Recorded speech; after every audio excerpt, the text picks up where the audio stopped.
Let's go over some quilting presser feet and how they can help your sewing. Welcome, I do sewing and DIY related content, and today I'm going to be starting a series going over all the presser feet in this multifunctional kit that I got. I had asked on YouTube if you were interested in this, and most people were.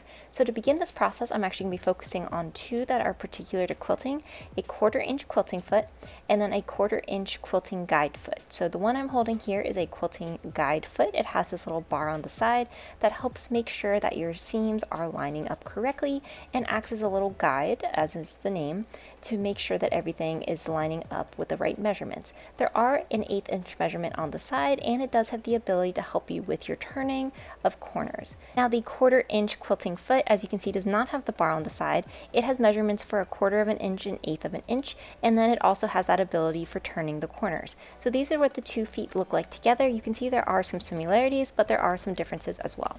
So now for these feet, as you can see, there is that little bar that allows them to clip onto your sewing machine.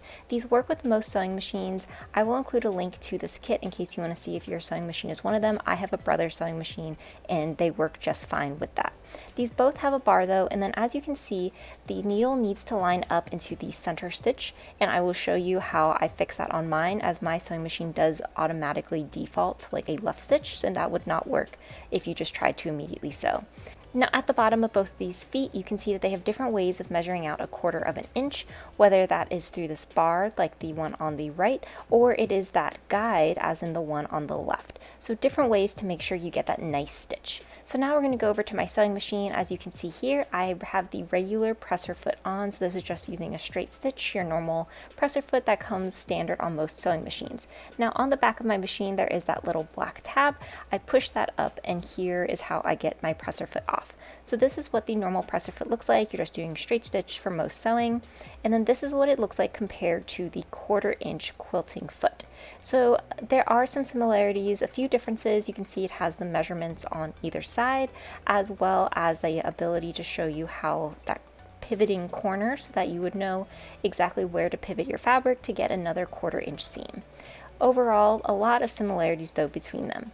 Now for our guide foot, it starts to look a little different since it does have that guide bar for the 1/4-inch seam on the side, and it does have the measurements, but it does clip on just the same as your normal presser foot. In addition, you would need to make sure that your stitch is in the center. So now it is time to actually attach the 1/4-inch quilting foot to the sewing machine. So this is very similar to how we took off the other presser foot. You just line it up with your sewing machine, and I will show you a better image here since my hand was blocking it. Basically, you just push it up while you're holding that little black tab at the back, and then the presser foot is attached.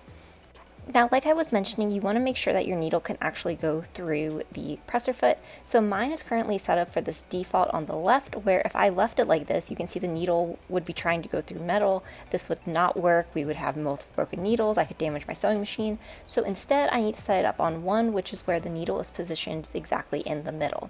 And that is how this presser foot is lined up. If you want to double check to make sure that your needle can go through the presser foot, I highly recommend just turning the wheel on the side to make sure that your needle is able to go down and back up through that presser foot. If you're good, then you don't have to worry about adjusting anything else.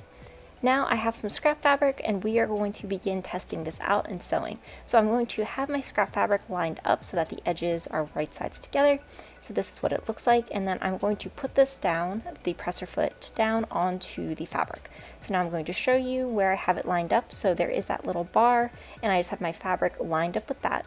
And then I am going to begin sewing. So where that little edge is, that is 1/4 of an inch. So you just want to keep your fabric lined up with that edge.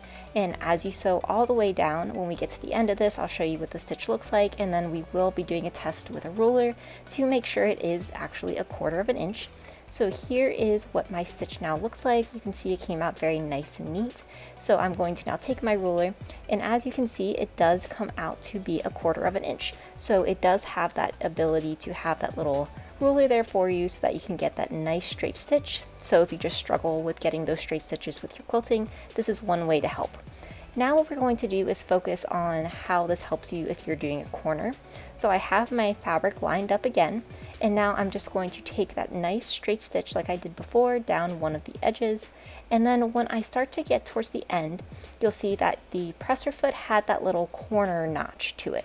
So I'm going to sew all the way down to the edge of my fabric to where it lines up with that corner notch, so right there.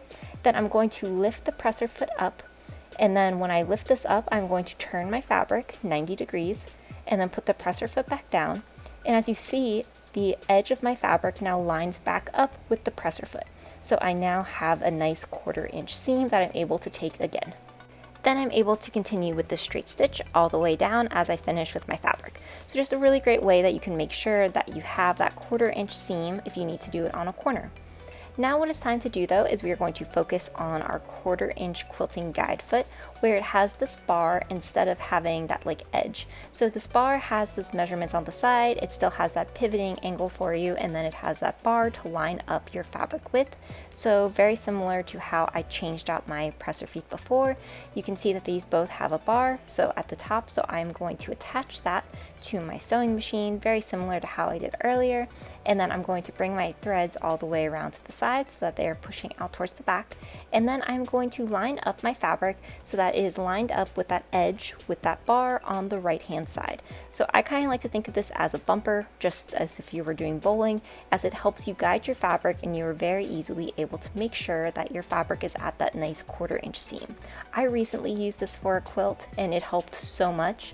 I've never really used one of these before, and I do know that I struggle with those straight stitches, and this made it so much easier.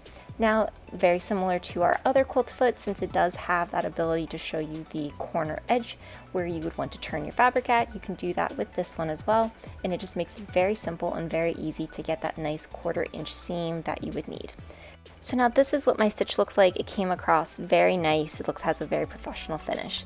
Now, of course, with any of these stitches, even though they all did turn out well, if you're just getting started with quilting, you do not need to use a special presser foot whatsoever. You can just use your straight stitch presser foot. These are just ways that if you struggle with getting that nice straight stitch, to give you a little bit more options, a little more help and guidance as you're really getting started.